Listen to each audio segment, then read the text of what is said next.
She is the first homegrown Filipina country general manager and technology leader of IBM Philippines. Having risen the ranks from a systems engineer in 1992, she now stands at the forefront of propagating responsible AI. With us now on Thought Leaders, country general manager and technology leader of IBM Philippines, Aileen Judan-Jiao.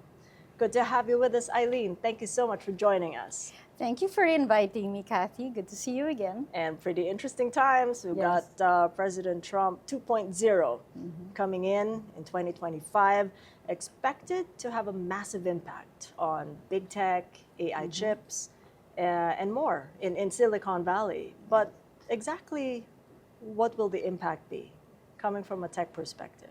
I think for technology and IBM particularly, like America, IBM has weathered, again, like America has weathered political administrations, right? Including the former Trump administration.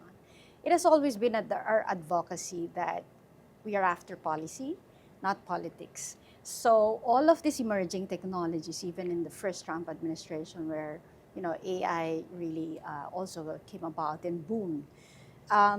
We believe that advanced technology will continue to be at the forefront of President-elect Trump.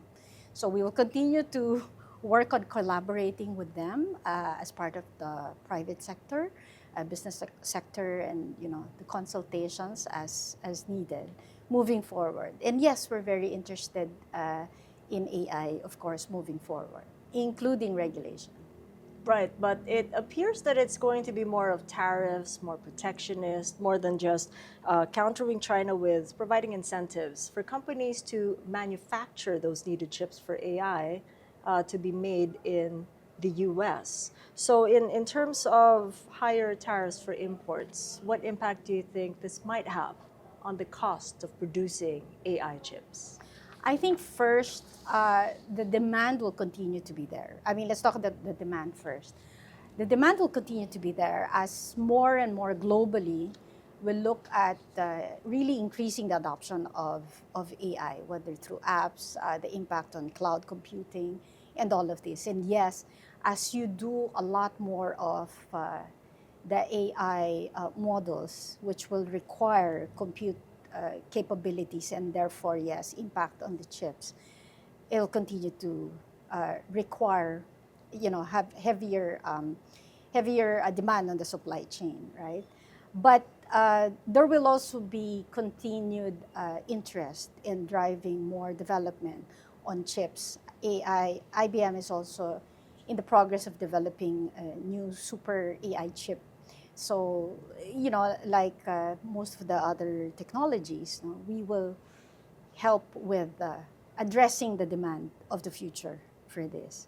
So as far as tariffs, I cannot comment, I guess, on that, but I think there will be a balance for the supply that's coming up, the demand is going to be higher, and then, yes, the supply, and the impact on technology and the infrastructure to support AI. Well, let me pick up on regulation, as you mentioned it earlier, because Trump's campaign manifesto included a pledge to repeal Biden's executive order on AI, calling these radical left-wing ideas. So basically, the EO would have been a first step to regulating AI. So we're now moving in the other direction, which is freeing up AI. So what impact do you think this deregulation might have on the way we see AI and the way we govern it? We truly believe that, and personally, there has to be a balance of regulation and innovation, right? You cannot stifle innovation if you regulate it too much, right? So, but at the same time, regulation has to be there because it will provide the guardrails, right? So I think there will be much of discussion and consultation once it comes into fore, that they will look at the right balance, right? We believe, as our chairman has also said, it's more of a light touch kind of a regulation into AI. We must have regulation for guardrails, but not too much, otherwise innovation will stop. Well, the problem now appears to be too little regulation. As we know, innovation typically comes ahead of regulation. But now that we're moving towards freeing up AI, what would that mean for AI governance? Because even before all this, the US elections happened, we already had a problem and an issue over copyright as well as ethical issues when it comes to AI. We are IBM's very big on AI governance. You see, in AI, one big issue that we need to address is trust, right? We truly advocate trustworthy AI. What do I mean? We think that the future of AI is going to be open, right? We believe AI has to be open. It needs to be trusted. It needs to be targeted, at least for AI for business, for what we want to use it for. And it needs to be empowering. But for it to be empowering and not have the fear of replacing a human being all the time, we need to make sure we can trust what AI will do. But the governance needs to come in, right? And yes, we do have technology that is around AI governance. Not only technology, our platform for generative AI is called watsonx. So we do have watsonx governance that will look at the models and will give you actual fact sheets like a nutrition label, how you actually do your models, so that if somebody comes in and wants to take a look at it, how did you train the models and things like this, right? So we could do that. But on top of that, for AI governance, we have an AI ethics board in IBM. This is a group of people that look at every product, every service that go out in the market, whether it actually goes against the right enforcement of our principles. So we really believe it has to be a very, very holistic approach, not only in technology, the people, the skills. So yes, AI governance, very, very big thing. That ethics board is compelling. I mean, the kinds of conversation and discussions that must be going around the boardroom must have really changed ever since Trump got elected. What kinds of issues have come up, and what kinds of maybe workarounds are being talked about on the board level? I can only speak for, at least I think the local landscape, right? But I think two things I notice and I observe, right? One is, of course, the very big question on why should I trust AI? Okay, where does my data go? How do I protect my enterprise data, right? What about my rights? So these are things that are, issues there, right? So it's all about trust, right? But trust not only in the big AI. I want to do AI. So CIOs are saying, yes, I want to do AI, but can I trust it? Do I have the right skills, the right people to actually go ahead and do this? And is it really meaningful to my business? The other one is also the financial affordability of doing AI. Is it too expensive? Can I do the scale, or how should I start, right? So, two big issues. Last year, I think the key barriers for our adoption, and we've seen this also in our studies, were three things. Trust this year, skills, and technology. So as I always say, don't worry about technology. We got that for you, right? Skills, yes, we have to help each other on skills. But the trust, you need to also open your mind and have the right mindset to understand AI, how it will be used really, and how it's used for the good. So enterprise data, I go back to the board level concern, right?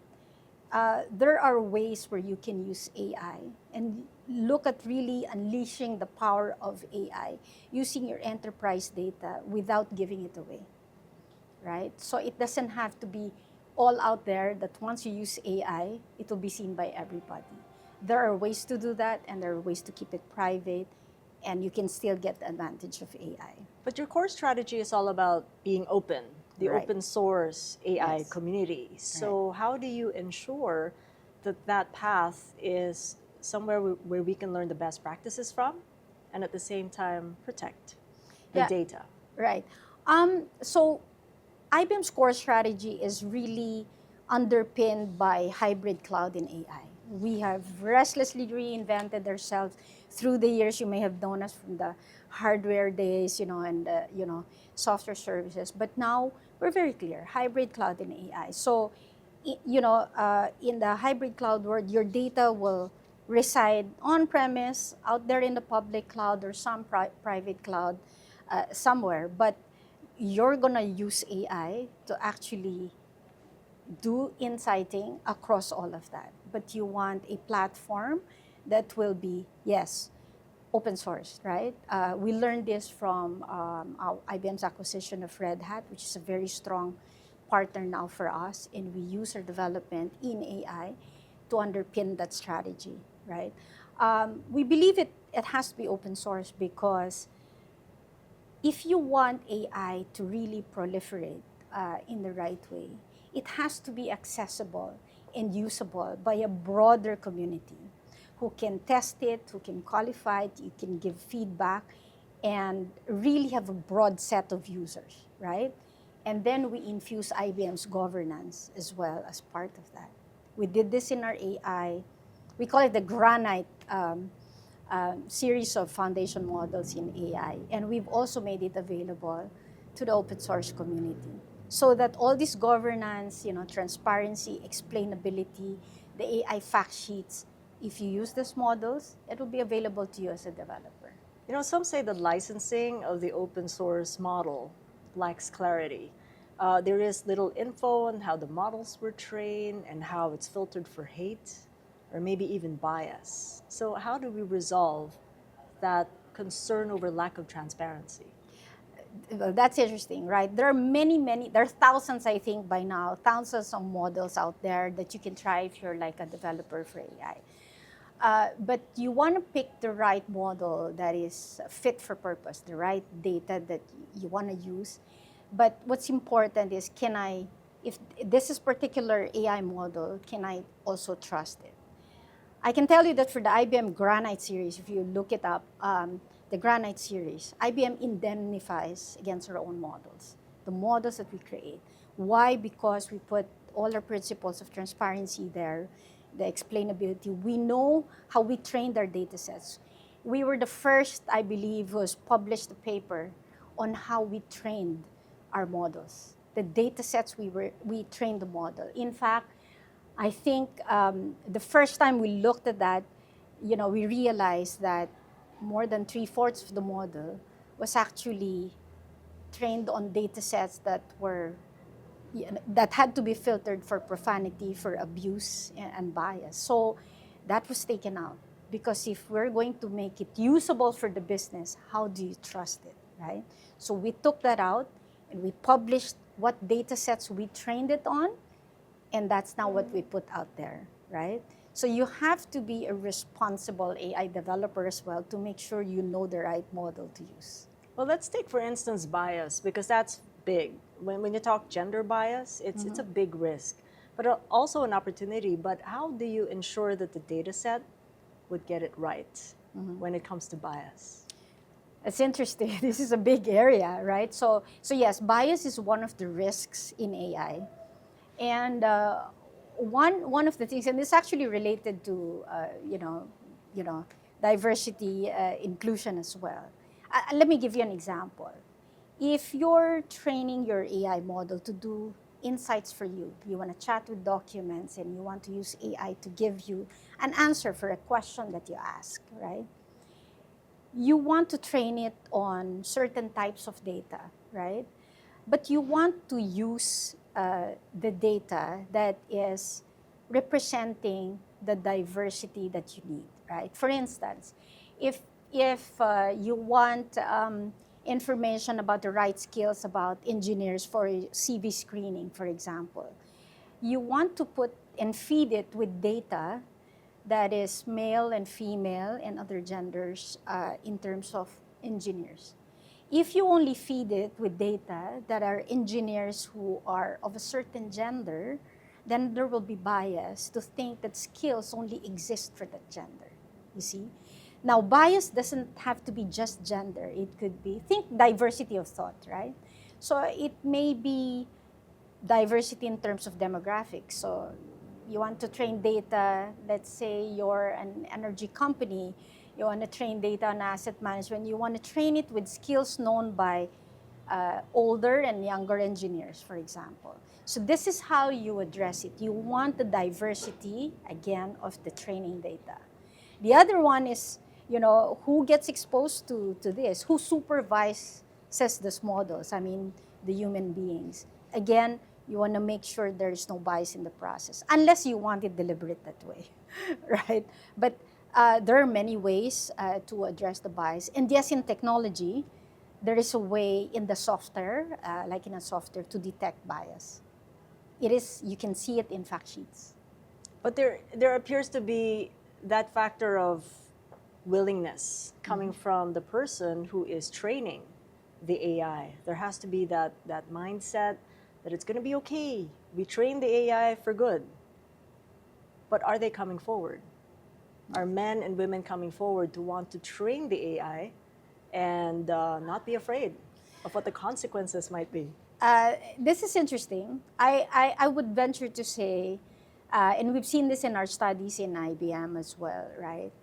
I think women are a lot more fearful of being more bold to come forward and to try to raise their hand for roles in AI. Okay? So we look at this, women in AI, women in tech, right? We still generally have a fairly good number, about roughly 30% globally, and then you have it for tech and women in AI.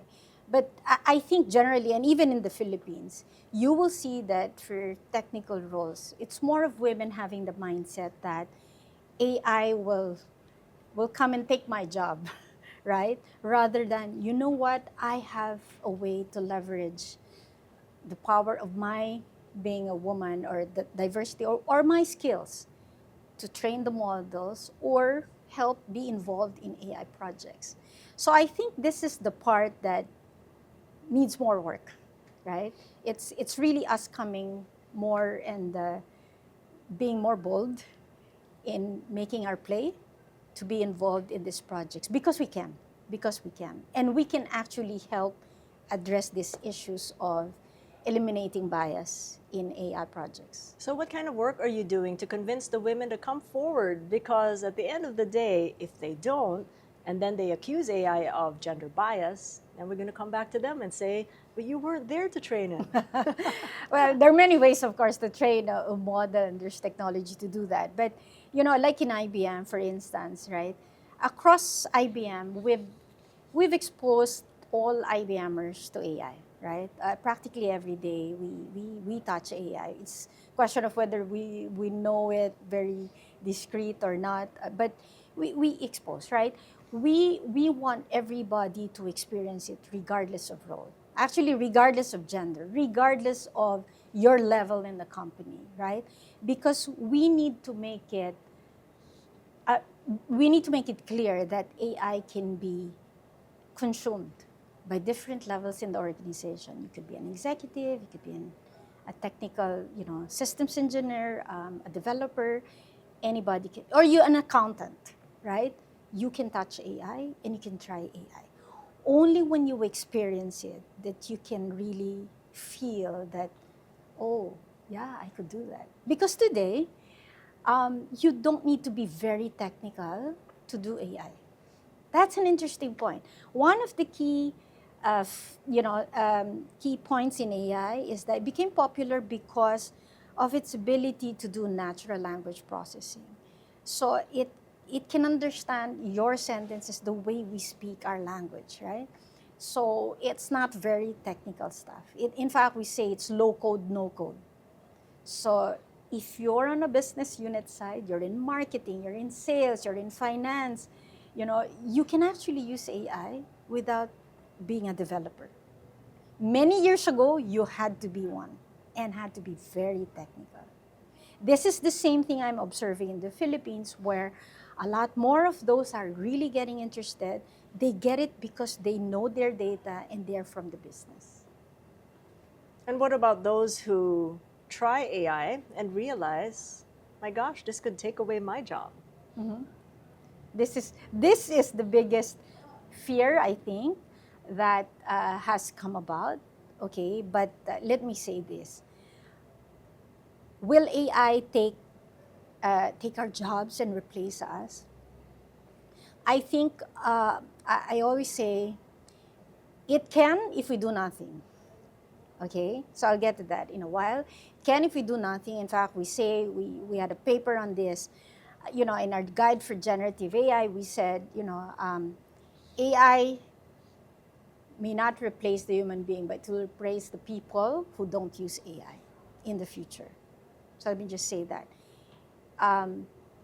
AI may replace people who don't use AI in the future, right?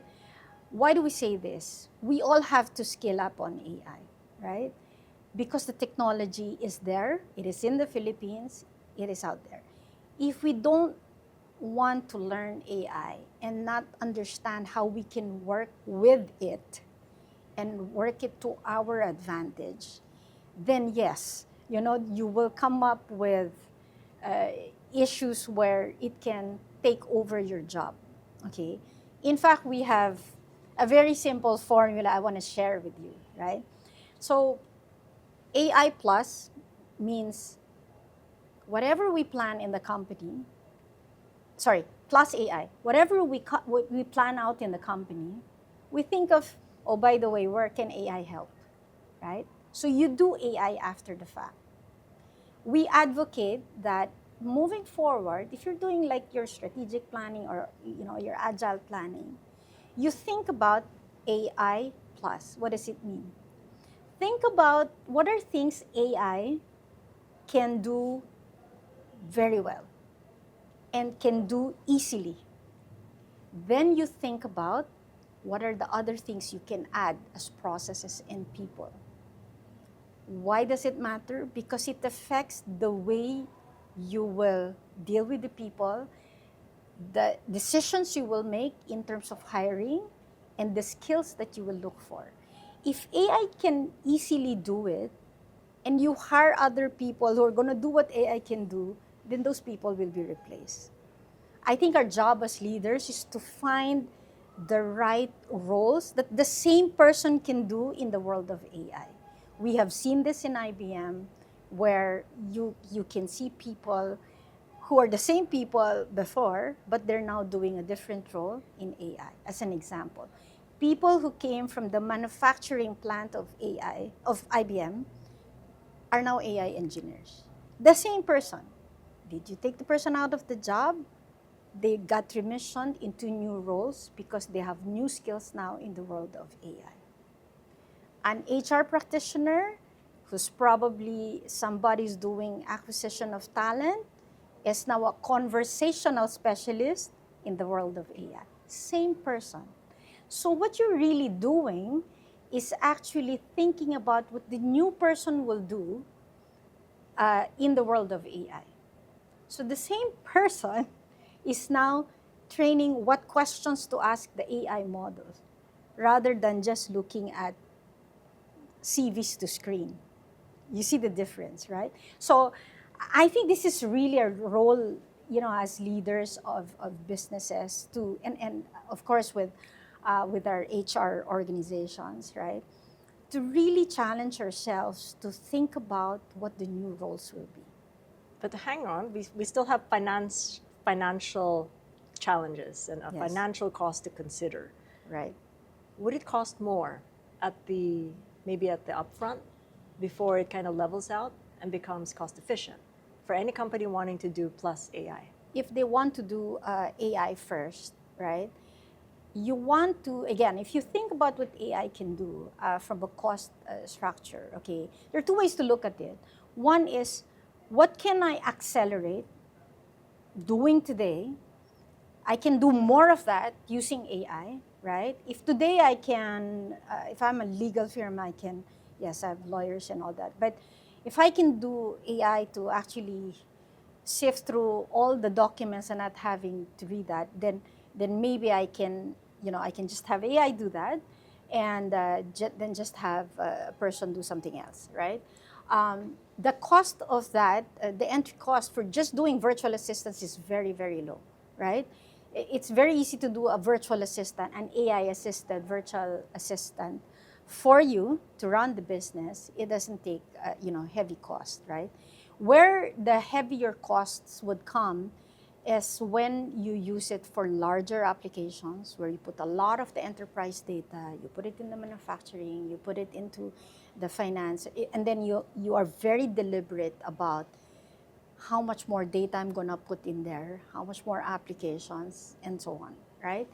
And yes, you will think about what is the impact of that to the people, right?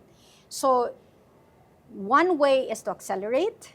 The other way is what costs am I eliminating because of these tasks that AI can now do? So on balance, it'll be much cheaper at the onset or a little bit pricier, and then it kind of levels off. It will level off over time. It will level off over time. You will look at the investment. The investment is more on the skilling up, right? Skilling up and adjustment of that. And if you do the adoption across the organization, it requires a change of culture and the mindset, okay? And I venture to say, yes, there is also cost to that, right? Because you're doing a transformational project. Let's get to that skilling up, because it's sort of a toss up between upskilling, reskilling, and the actual adoption of AI. That's right. In surveys, the Philippines is nearly at the bottom rung of AI adoption. So to what extent might this be a hindrance to the whole AI ecosystem? And as far as we're concerned, we're also having a skill shortage Yes. for AI. So, just like any technology, we all have to adopt and we have to change, right? So, on the skills of AI, you're right. So, two things are happening. Businesses are looking at, can I now start to adopt? So, I'm thinking, what use case do I want to use AI for? Is it in finance? Is it in HR? In, what part of the organization? Or do I use it as a CEO? But at the same time, I worry about, is there talent to be had, right? Where's the talent pool? If I do this big time, right, and I do, a broader set of AI projects, right, will I be able to sustain this over time and see the talent? Both of these are happening, right? So what we are doing is addressing both at the same time, right?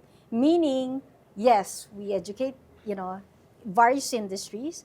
We show what we can deliver to get with AI and how you can apply it on the commercial side. But at the same time, we're helping with the upskilling side. On the junior high school, senior high school, adult job seekers, we have a platform for this that is free especially for the underprivileged. And we have to democratize the use of AI, make it accessible across. And now we're moving up even for graduate schools, SMEs, how do you do this? And really extend it across industries as well. So both need to happen because we need to have the talent pool. Should we worry that, about the AI skills? I am optimistic that, look at us, during the pandemic, we were hardly there. We were not digital natives. We all of a sudden did our own natural digital transformation, and we have proven to ourselves that because of our skills in mobile and all these across all levels of the economy, all the economic classes, we can now see users of technology. So we should have hope that this is very possible. This is very, very possible because this is already happening. We've seen the skilling up really start to take up across different levels. But that shortage of skilled talent has exacerbated the jobs situation. If I just look at data from the IT BPM, it stated that 8% of their members reported a fall in headcount. But at the same time, 13% more of their members hired more employees. That's right. So let me also just interject. Even the World Economic Forum was talking about this, right? So about 87 million jobs, will be replaced, right? How much of that is from the Philippines? I don't have the exact number for the Philippines, but it includes the Asia region, right?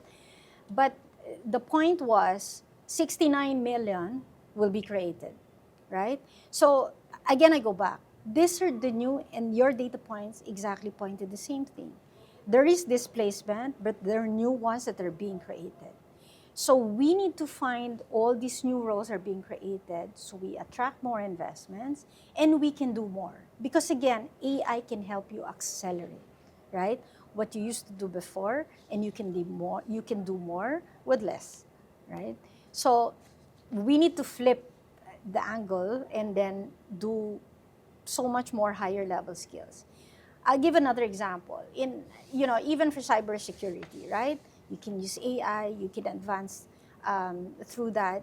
So from threat analyst using AI, even for data analytics, if we can have more of that, then we can have jobs here that will stay here, not only for the IT BPM industry, but in any industry.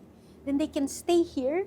We can have more shared services, regional hubs that can be in the Philippines because we have a very good demographic dividend in the country compared to all other countries in the region. We have a very big base of those who are tech-savvy generation. But we need to teach them all of what, this new technologies can really do, can empower us, right? So we can reverse the brain drain. And you're hoping to do that by reskilling 2 to 3 million in the Philippines AI, in the next 2 to 3 well, years. that's global number, but we are the doing global our number part. is 30 million. 30 so million that's, by maybe 20. 10%. Yeah, so 30 million by 2030 across all the different skills and technology, right? But because of the advancement of AI, IBM's made a commitment to skill up faster, 2 to 3 million just in the next 2 years on AI alone, right? So in the Philippines, just give you an example, in the Philippines, what are we doing? We did a partnership. So we have a platform called Skills Build. It's a free platform that has many of the skills for AI, cybersecurity, sustainability. You have soft skills on mindfulness, creative problem solving, critical thinking, career exploration, all of this, right? This is available whether you have a computer, you have just a tablet, or just your phone. And we made this available at different levels for junior and senior high school, for adult job seekers who want to reskill. For those, we partnered with Dole and TESDA. And in just the last 12 months, we've seen thousands. The spike is just tremendous. I mean, we're talking triple digit, growth, in terms of take up. And we continue to monitor this only because you've made it available online, self-paced, in consumable ways. A short course is as easy as 15 minutes. It's like micro-learning opportunities. 15 minutes, you're in traffic, you can learn something on AI. In 3 hours, you get AI fundamentals. You can even get a digital badge. For 10 hours, you can get some more and get another step into AI. So it's starting to give you micro credentials that are industry recognized. Okay? So, and this we've seen with that partnership. And again, we're going beyond that because the business community need to also get exposed. So we're doing our part for industry organizations, graduate schools. Again, for them it's different. It's how do you use AI? What are the use cases? Show me who can do this. Can local companies actually do this for us, right? Can we do this on our own, right? So yes, so all of that is happening. We continue to look at the numbers. We've also exposed outside of Metro Manila. Another example is with the City College of San Fernando in Pampanga. So this is in partnership with the principal who is, I think, 80 years old, right? So Attorney Baños was very kind to and this is a feeder school for many of the schools in Pampanga. So think what's happening to the economy, trying to build a Luzon economic corridor, and now where do you get the talent? So they themselves, by the thousands, are training on AI. And this is outside Metro Manila. mind you. This is outside Metro Manila. So and that also works out in areas where connectivity is sparse, or Yes. maybe even in far-flung areas. I mean, how do you generate that kind of interest in AI when they can't even get online? This is why it does not, so we looked at this and we tweaked our own learning platforms. And this is why it is available even on the mobile. Because many years ago, we felt that, yes, let's go and sit down, take hours and hours of courses, but it's not realistic, right? If you look at the generations that you want to train, you need to have engaged learners, right? And engagement is different, right? You lost them at hello if, you ask them to sit for hours. So yes, with very lean connectivity, it can work on a mobile phone. And you can use that for just a few minutes, and then you progress from there on. You come back, get busy with your household chores, and then come back. And we've also tweaked it. You can actually do a tech type personality quiz on the platform so it knows your tech type. And it will use AI to create a learning plan for you.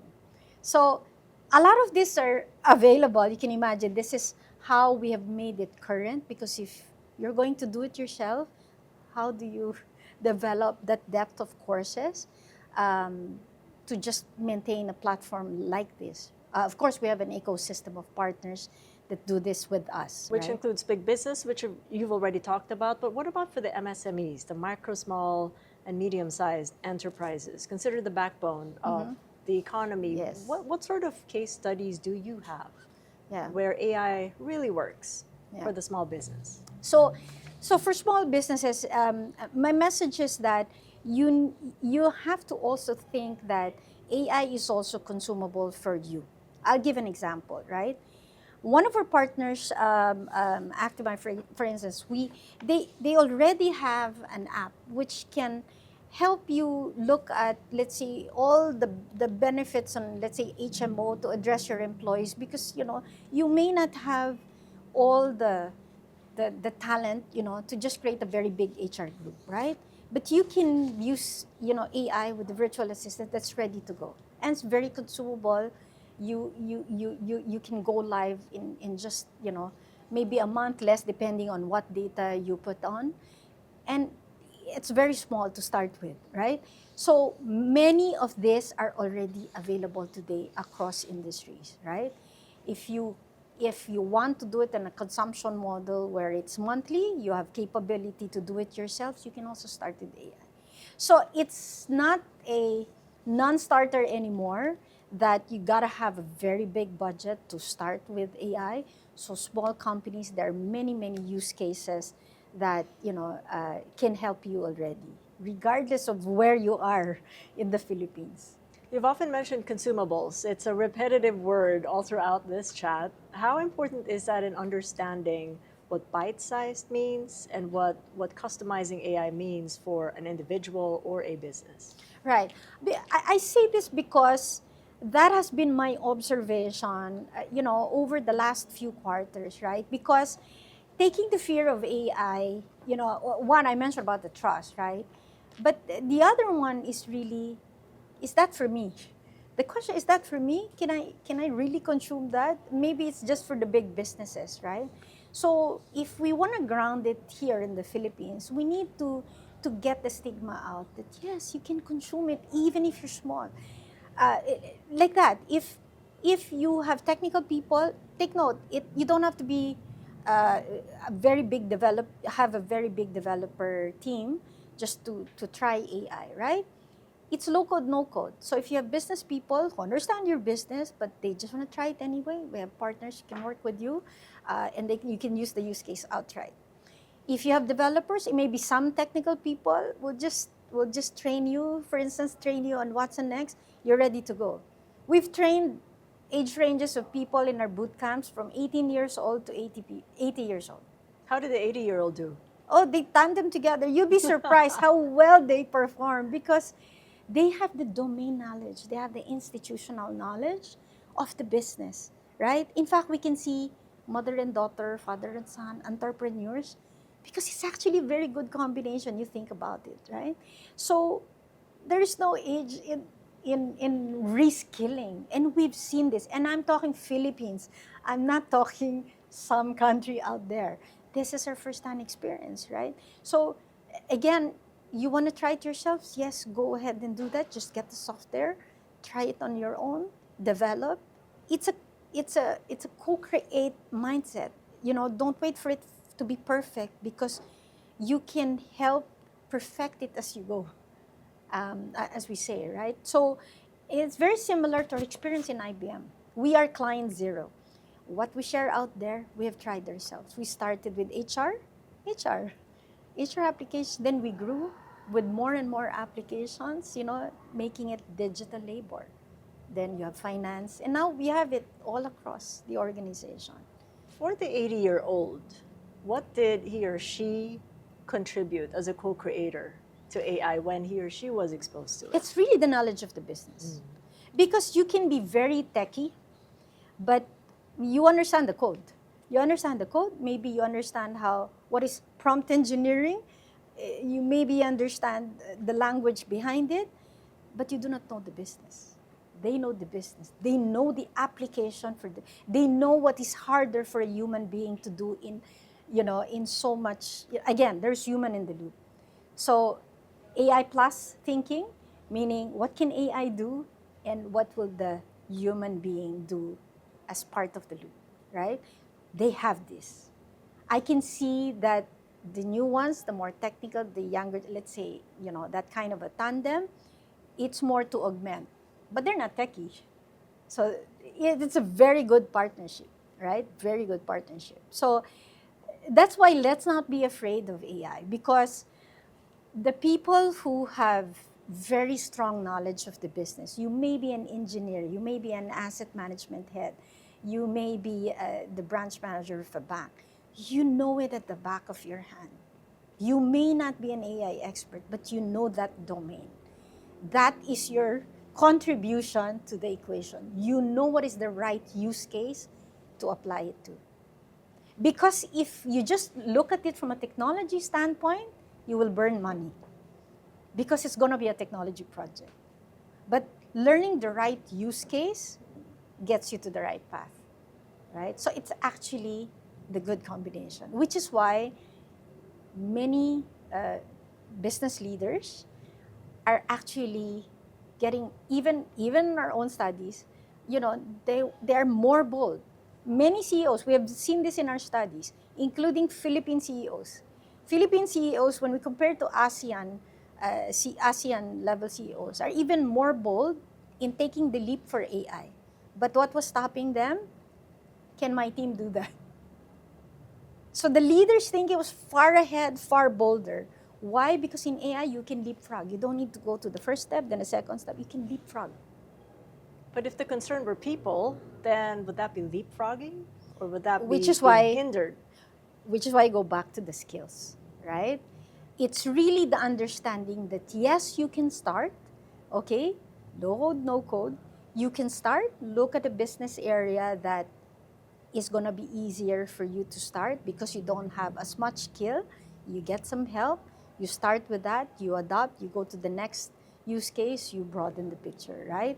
Don't wait for one big thing. You can, of course, but wait for one big thing, because your talent will see it as well, and they will reinvent themselves. You can see the transformation happen, because we cannot change the culture overnight. I wish we can buy culture, but we can't. It has to be experiential, I think. They have to feel that, oh, that's the way it can help me, not replace me.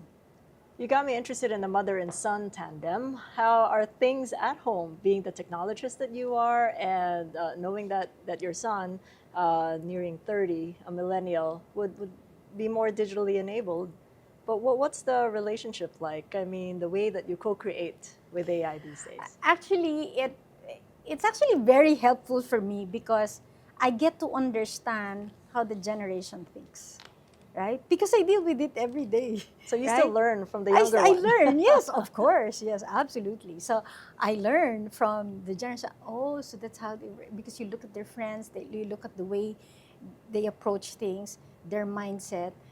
It helps me understand what I have to do in AI and what I have to do in my work, right? So it's very, very synergistic, kind of relationship. I tend to be the more digital person at home. I guess only because they think, oh, mom, it's easy for you to do that. Okay, then you can just go do this, right?